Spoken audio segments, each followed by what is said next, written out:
Hello student, आज हम पढ़ेंगे अध्याय 2 स्थिर विद्युत विभव तथा धारिता। सबसे पहले हम पढ़ेंगे विभव की परिभाषा। एकांक स्वतंत्र धनावेश को अनंत से विद्युत क्षेत्र के किसी बिंदु तक ले जाने में जितना कार्य करना पड़ता है उसे उस बिंदु का विद्युत विभव कहते हैं। सूत्र है V बराबर W/Q0। मात्रक SI पद्धति में जूल प्रति कूलाम या वोल्ट। विभव जो है अदिश राशि है। अब हम विभव को समझने के लिए एक चित्र बनाते हैं। तो यहाँ पर चित्र बना हुआ है। यहाँ पर दो बर्तन दिख रहा है। एक बर्तन में हम पानी कम रखेंगे, दूसरे बर्तन में पानी ज़्यादा रखेंगे और दोनों बर्तन को पाइप से जोड़ देंगे। तो पानी का प्रवाह जो है अधिक मात्रा वाले जो पानी है वहाँ से कम मात्रा वाले बर्तन में प्रवाहित होगा। तो दूसरे बर्तन का क्या बढ़ेगा? दूसरे बर्तन में पानी का तल बढ़ेगा। उसी प्रकार से जिस प्रकार से हमने यहाँ बर्तन को जोड़ दिया और पानी का जो प्रवाह को देखा, उसी प्रकार से हम दो चालक को जोड़ देंगे। एक चालक में आवेश ज़्यादा रखेंगे, दूसरे चालक में आवेश को कम रखेंगे। जब हम दोनों को जोड़ेंगे तो आवेश अधिक आवेश वाले चालक से कम आवेश वाले चालक की ओर आवेश का प्रवाह होगा। तो दूसरे चालक का क्या बढ़ेगा? दूसरे चालक का बढ़ेगा विभव। आवेश बढ़ेगा लेकिन उसको बोलेंगे विभव बढ़ गया। तो इसकी परिभाषा हम देखते हैं। यहाँ दूसरी परिभाषा, किसी चालक का विभव उसकी वह विद्युतीय अवस्था है जिस पर विद्युत के प्रवाहित होने की दिशा निर्भर करता है, यदि वह अन्य चालक के विद्युत संपर्क में है। किसी चालक का विभव उसकी वह विद्युतीय अवस्था है जिस पर विद्युत के प्रवाहित होने की दिशा निर्भर करता है, यदि वह अन्य चालक के विद्युत संपर्क में है। अब हम यहाँ पढ़ेंगे विभवांतर।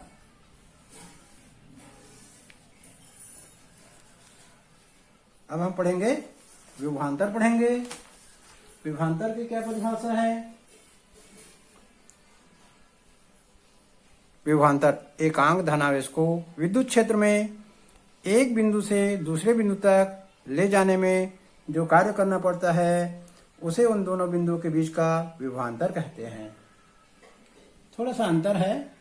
विभव में एकांक धनावेश को अनंत से किसी बिंदु तक लाते हैं। विभवांतर में एकांक धनावेश को विद्युत क्षेत्र में एक बिंदु से दूसरे बिंदु तक ले जाने में जो कार्य करना पड़ता है उसे उन दोनों बिंदुओं के बीच का विभवांतर कहते हैं। विभवांतर जो है यह अदिश राशि है। जिस प्रकार से विभव अदिश राशि है, विभवांतर भी अदिश राशि है। सूत्र रहेगा इसका VA - VB = W/Q0। विभवांतर का मात्रक SI पद्धति में जूल प्रति कूलाम या वोल्ट। अब हम दूसरा टॉपिक पढ़ेंगे, व्यंजक निकालेंगे। बिंदु आवेश के कारण विभव पढ़ेंगे। अब बिंदु आवेश के कारण विभव पढ़ने के लिए हमको एक चित्र बनाना पड़ेगा। चित्र हम लोग यहाँ बनाएंगे। बिंदु आवेश के कारण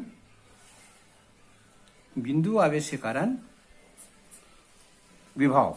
बिंदु आवेश के कारण किसी बिंदु पर विभव। बिंदु आवेश के कारण किसी बिंदु पर विभव पढ़ना है। तो हम लोग यहाँ चित्र बनाएंगे। एक बिंदु आवेश बनाएंगे। यहाँ पर ये ले लिया बिंदु आवेश O। यहाँ पर +Q आवेश है। इससे r दूरी पर एक बिंदु लेंगे। ये r दूरी पर एक बिंदु हमने ले लिया P। P पर हमको विभव ज्ञात करना है। तो विभव की परिभाषा है, अनंत से विद्युत क्षेत्र के किसी बिंदु तक एकांक धनावेश को लाने में किए गए कार्य को विभव कहते हैं। तो यहाँ पर हम अनंत दूरी पर दो बिंदु ले लेते हैं। एक बिंदु का नाम है B और एक बिंदु का नाम है A। O से R दूरी पर है P। O से B की दूरी है। O से बी की दूरी है एक्स, और ए और बी के बीच की दूरी को हम ले लेते हैं डी एक्स, क्योंकि कम दूरी है। ये चित्र बन गया। अब हम चित्र के बारे में यहाँ कुछ लिखना पड़ेगा। मान लो किसी बिंदु O पर एक बिंदु आवेश प्लस Q स्थित है। इससे स्मॉल r दूरी पर एक बिंदु P पर विभव ज्ञात करना है। तब बिंदु O से x दूरी पर स्थित बिंदु B पर विद्युत क्षेत्र या विद्युत क्षेत्र की तीव्रता का हमको यहाँ सूत्र लिखना पड़ेगा। तो विद्युत क्षेत्र की तीव्रता का क्या सूत्र होता है? पहले पुस्तकों में विद्युत क्षेत्र की तीव्रता नाम दिया रहता था विद्युत क्षेत्र, आजकल विद्युत क्षेत्र बोलते हैं। तो बिंदु O से x दूरी पर स्थित बिंदु B पर विद्युत क्षेत्र की तीव्रता का सूत्र है E बराबर 1/4πε0 और K यदि माध्यम है तो और Q/x²। x² इसलिए लिखे क्योंकि जो है O से B की दूरी x है, नहीं तो हम लोग R ही लिखते हैं।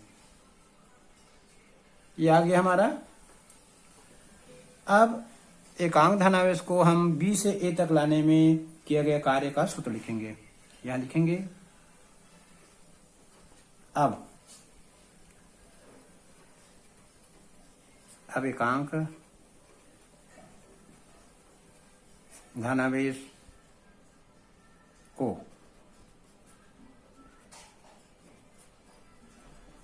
अल्प दूरी, एकांक धनावेश को अल्प दूरी dx तक विद्युत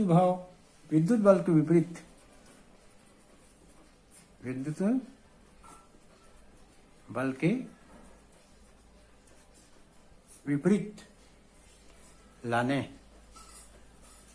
अब एकांक धनावेश को अल्प दूरी dx तक विद्युत बल के विपरीत लाने में किया गया कार्य, लाने में किया गया कार्य को दर्शाते हैं dw से। अल्प दूरी है तो कार्य को भी हम लोग dw से दर्शाएंगे। और dw का सूत्र होगा तीव्रता गुणित दूरी।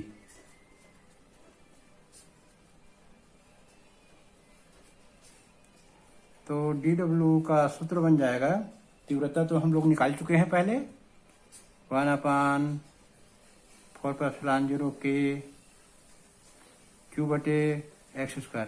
दूरी है माइनस dx लेंगे क्योंकि विद्युत बल के विपरीत हम लोग लाने में किया गया कार्य। देखें यहाँ पर, ये तो हो गया एकांक धनावेश को अल्प दूरी तक विद्युत बल के विपरीत लाने में किया गया कार्य। अब एकांक धनावेश को अनंत से P तक लाने में किया गया कार्य का मान निकालेंगे।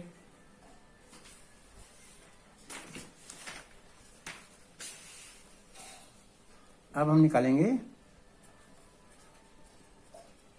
एकांक धनावेश को अनंत से P तक लाने में किया गया कार्य। अनंत से P तक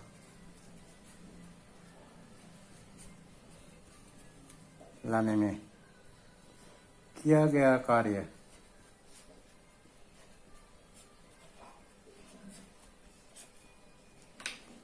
तो इसका जो है पहले जो समीकरण आया था उसका हमको समाकलन करना पड़ेगा। तो ये समाकलन क्यों कर दिए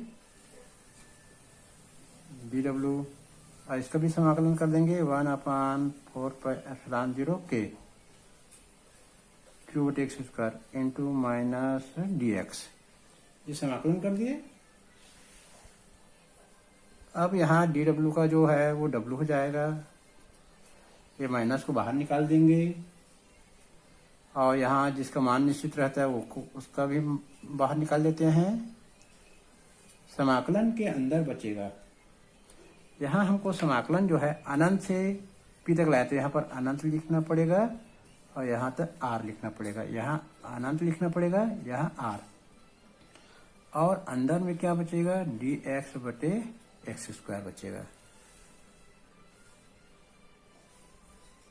अब हमको एक बार फिर से इसको लिख देते हैं। क्या समीकरण आया था? माइनस क्यू बाहर निकला था 4πε0 के।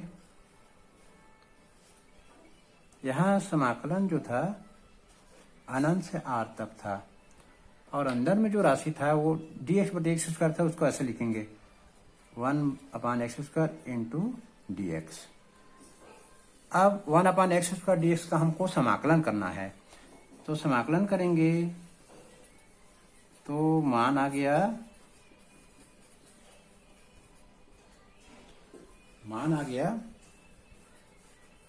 -1/x। यहाँ अनंत लिखेंगे, यहाँ आर। अब ये 1/x² dx का समाकलन -1/x कैसे हो गया, तो इसको मैं यहीं बता देता हूँ। 1/x² इंटू dx का समाकलन होगा, तो समाकलन का ऐसा सूत्र होता है xn dx। तो इसका समाकलन होता है xn+1/। ये सूत्र है समाकलन का, xn इंटू dx का होता है xn+1/n+1। ये सूत्र है, इसी बेस पे हम लोग इसका करेंगे। तो ये हो जाएगा, ये x-2 ऊपर चले जाएगा। अब इसका जो समाकलन हो जाएगा x-2-1 बटे ऋण 2-1। सूत्र के हिसाब से n की जगह ऋण 2 रखेंगे, ऋण 2-1। इसको हम देखते हैं, तो x की घात ऋण 1 और नीचे में आएगा ऋण 1।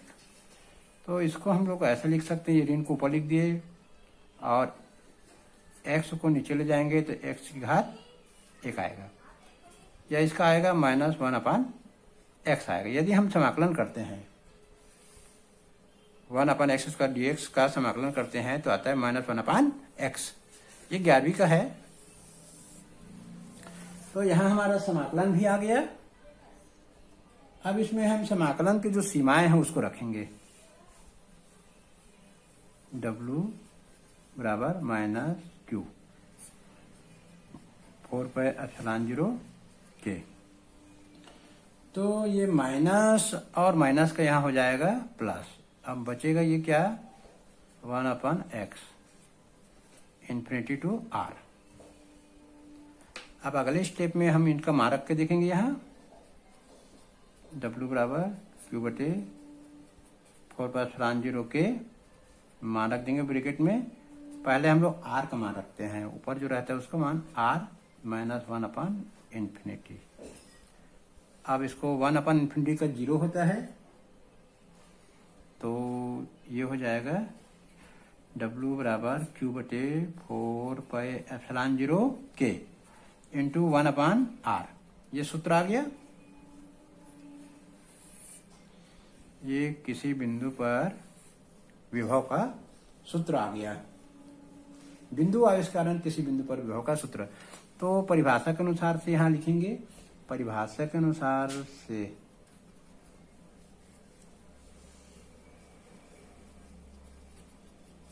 परिभाषा के अनुसार विभव, क्योंकि अनंत से एकांक धन इसको किसी बिंदु तक लाने में किए गए कार्य को विभव कहते हैं, तो जो कार्य ही विभव कहलाएगा। तो W की जगह हम लोग लिख देंगे V लिख देंगे। अब V का मान वही हो जाएगा Q बटे 4πε0 के इंटू 1/r, या इसको और लिख सकते हैं V बराबर 1/4πε0 के इंटू Q बटे r। ये हमारे विभव का सूत्र आ गया। बिंदु आविष्कारण किसी बिंदु पर विभव का सूत्र आ गया। V बराबर 1/4πε0 और Q बटे r। तो अब हम ये देखेंगे कि अभी तक जो पढ़े हैं उनमें कौन कौन सी राशि पढ़े हैं, उनका क्या क्या सूत्र है, एक हमारे पास होना चाहिए। हमने पढ़ा विद्युत आवेश, उसका मात्रक होता है कूलाम और यह सदिश होता है। विद्युत क्षेत्र पढ़े हैं, सूत्र होता है E बराबर F/Q0। और बिंदु आवेश के कारण विद्युत क्षेत्र का सूत्र होता है E बराबर 1/4πε0 Q/r²।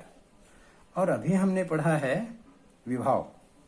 तो विभव का जो सूत्र होता है बिंदु आवेश के कारण विभव, V का सूत्र होता है 1/4πε0 K इंटू Q/r।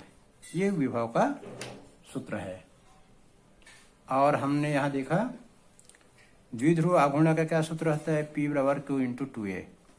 द्विध्रुव आघूर्ण सदिश राशि है। अक्षीय स्थिति में द्विध्रुव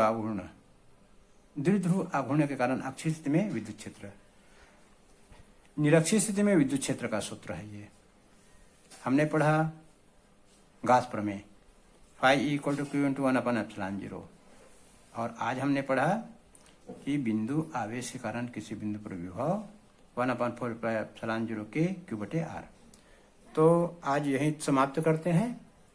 पढ़ाई कैसा लगा कमेंट्स बॉक्स में कमेंट्स करके बताना। और पढ़ाई अच्छा लगा, आपको पसंद आया तो चैनल को सब्सक्राइब कर देना। सब्सक्राइब करेंगे तो मेरा जो भी टॉपिक पर वीडियो बनाऊंगा वो आपके यूट्यूब में सब्सक्रिप्शन में आ जाएगा और आपको आसानी से दिख जाएगा। धन्यवाद।